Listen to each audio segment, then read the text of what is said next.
Guys, ഇന്നത്തെ morning സ്പെഷ്യലാണ് പരിചയപ്പെടുത്തുന്നത്.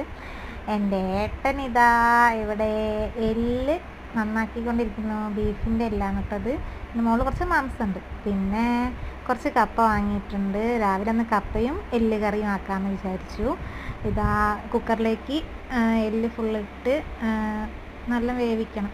ഇത് ഞങ്ങളുടെ റോക്കി കേട്ടോ. ഇത് കുറച്ച് ദിവസമായിട്ടുള്ളൂ കൊണ്ടുവന്നിട്ട്. അങ്ങനെ എല്ല് മുഴുവൻ നല്ല വെന്ത് ഒരു 6-5 വിസിലടിക്കണേ, എന്നാലേ അത് കറക്റ്റ് വേവായി കിട്ടുള്ളൂ. അപ്പം അതുവരെ നമ്മൾ വെയിറ്റ് ചെയ്തേ പറ്റും. പിന്നെ കുറച്ച് ഉള്ളി നല്ല ഫ്രൈ ആക്കി എടുക്കുക. നല്ല ഫ്രൈ ആവണം, നല്ലതുപോലെ മൂക്കണം, നല്ലതുപോലെ ഇളക്കിക്കൊണ്ടേ ഇരിക്കണം. കുറച്ച് ഉപ്പിട്ട് കൊടുത്താൽ പെട്ടെന്ന് ആവും കേട്ടോ. അപ്പോൾ നമ്മൾ എല്ലാം ചെയ്യുന്നത് അടുപ്പിൽ വെച്ചിട്ടാണ്, വിറകടുപ്പിൽ വെച്ചിട്ടാണ്.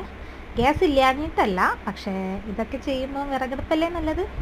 അപ്പം പിന്നെ ഉണക്കമുളക്, ഇഞ്ചി, വെളുത്തുള്ളി ഇതെല്ലാം കൂടി മിക്സിയിലൊന്ന് പേസ്റ്റാക്കിയിട്ടു. അതിനുശേഷം കുരുമുളക് പൊടി, മഞ്ഞൾപ്പൊടി, മല്ലിപ്പൊടി, മുളക് പൊടി, ഗരം മസാല എന്നിവ ചേർത്ത് നല്ല ഇളക്കി ഒന്ന് റെഡി ആയാൽ, ആ പച്ചമണമൊക്കെ ഒന്ന് മാറിയാൽ നമ്മൾ വേവിച്ച് വെച്ചിരിക്കുന്ന എല്ല് അതിലേക്ക് തട്ടുക. മൊത്തത്തിൽ തട്ടിക്കോളൂ കേട്ടോ.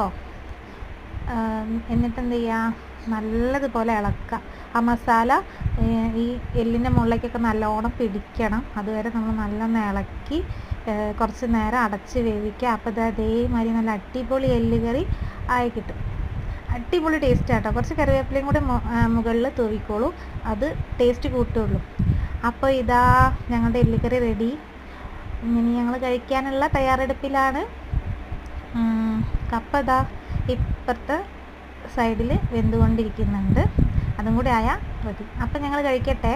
ബൈ.